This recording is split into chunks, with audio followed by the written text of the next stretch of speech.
नमस्कार मित्रों, मेरे YouTube चैनल भारतीय नैतिक ज्ञान पर आप सभी का स्वागत है। सबसे पहले बाल दिवस पर आप सभी को हार्दिक बधाई। क्या आपने कभी सोचा है कि क्यों हम जीवन में नैतिकता का पालन करते हैं? क्या नैतिकता बस एक आदर्श है या यह हमारी समृद्धि और आनंद में कोई भूमिका निभाता है? आइए, आज हम बात करते हैं ऐसे ही एक विषय को लेकर जो हमें खुशहाल जीवन जीने की ओर ले जाती है।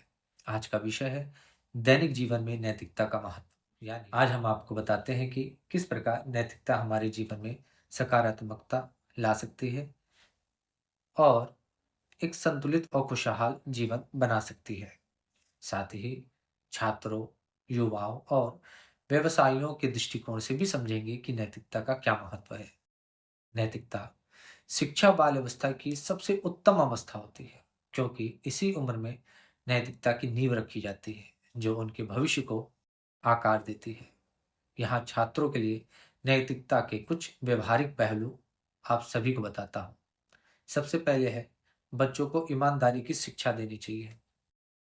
यदि छात्र अपनी जिम्मेदारियों को ईमानदारी से निभाता है, जैसे दिए हुए कार्य को समय पर करना और प्रोजेक्ट में खुद से मेहनत करता है, तो छात्र में आत्मनिर्भरता और आत्मसम्मान का विकास होता है। जब छात्र अपने दम पर कार्य पूरा करने की क्षमता रखता है, तो उसमें आत्मनिर्भरता आती है, जो उसे किसी अन्य पर निर्भर हुए बिना अपने कार्यों को पूरा करने का आत्मविश्वास देती है।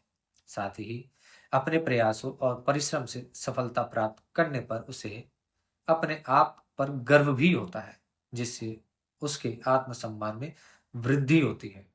दूसरा है, छात्रों को परीक्षा में नकल ना करने की शिक्षा देना। यदि छात्र परीक्षाओं में ईमानदारी से अपना प्रदर्शन करता है, तो छात्र के ज्ञान में वृद्धि होने के साथ ही उसका आत्मसम्मान भी बढ़ता है। नकल करने से भले ही आप अंक अच्छे ला सकते हैं, लेकिन यह आदत आपको बहुत दिनों तक नुकसान पहुंचाती है। ईमानदारी से पढ़ाई करने पर आप सही ज्ञान प्राप्त करते हैं। इसी प्रकार तीसरा है, सम्मान और शिष्टाचार की शिक्षा।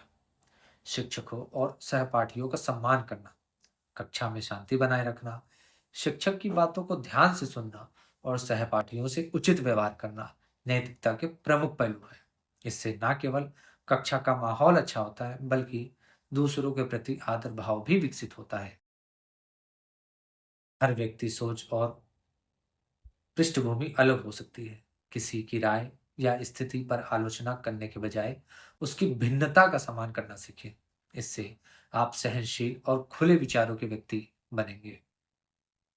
इसी प्रकार प्रोजेक्ट या असाइनमेंट में सहयोग करना सीखें। अगर टीम का कोई सदस्य संघर्ष कर रहा हो, तो उसकी मदद करें। यह नैतिकता आपको सिर्फ एक अच्छा सहपाठी ही नहीं, बल्कि एक अच्छा नेता भी बनाता है। यदि आपके किसी मित्र को किसी विषय में मदद की जरूरत हो या उसे किसी व्यक्ति समस्या से जूझना पड़ रहा हो, तो उसकी भावनाओं को सम्मान करें और उसकी सहायता करें। यह व्यवहार मित्रता को सुदृढ़ बनाता है। इसी प्रकार जिम्मेदारी और आत्मनियंत्रण पर ध्यान देना, समय की मर्यादा रखना, अपने असाइनमेंट समय पर जमा करना और अपनी पढ़ाई में नियमितता बनाए रखना छात्रों के लिए जिम्मेदारी का एक महत्वपूर्ण पहलू होता है। किसी सहपाठी के अच्छे अंक आने पर ईर्ष्या करने के बजाय उसकी मेहनत से प्रेरणा लेना सीखें। प्रतिस्पर्धा का उद्देश्य दूसरों को नीचा दिखाना नहीं, बल्कि खुद को बेहतर बनाना होता है। जब भी आप एक साथ काम करें, दूसरों की भूमिका और योगदान की प्रशंसा अवश्य करें। इससे सहपाठियों में आपका सम्मान बढ़ता है और रिश्ते भी मजबूत होते हैं। अंतिम है, स्वयं का आकलन करना। हर दिन के अंत में सोचें कि आपने उस दिन नैतिकता का पालन कैसे किया। क्या आप ईमानदार थे? क्या आपने दूसरों का सम्मान किया? आत्म मूल्यांकन से नैतिकता के प्रति आपकी जागरूकता बढ़ती है और आप अपने कार्यों को सुधार सकते हैं। आध्यात्मिक और मानसिक संतुलन, मेडिटेशन, योग और ध्यान जैसी गतिविधियों से स्वयं के साथ जुड़ना सीखें। इससे मानसिक संतुलन बना रहता है और नैतिकता के रास्ते पर चलने में सहायता भी मिलती है। यदि छात्र इस प्रकार नैतिकता का पालन करता है तो छात्रों को न केवल व्यक्तिगत सफलता की ओर ले जाता है बल्कि समाज में भी समृद्धि, शांति और सामंजस्य का वातावरण उत्पन्न करता है।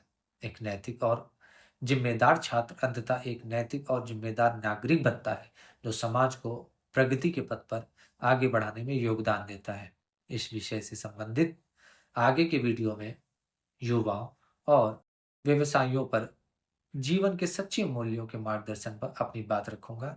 इसी प्रकार हमारे साथ भारतीय नैतिक ज्ञान चैनल से जुड़े रहिए और चैनल को सब्सक्राइब करना ना भूलिए। विषय से संबंधित आपके मन में किसी प्रकार का कोई प्रश्न सुझाव हो तो कमेंट बॉक्स में जरूर बताएं। धन्यवाद।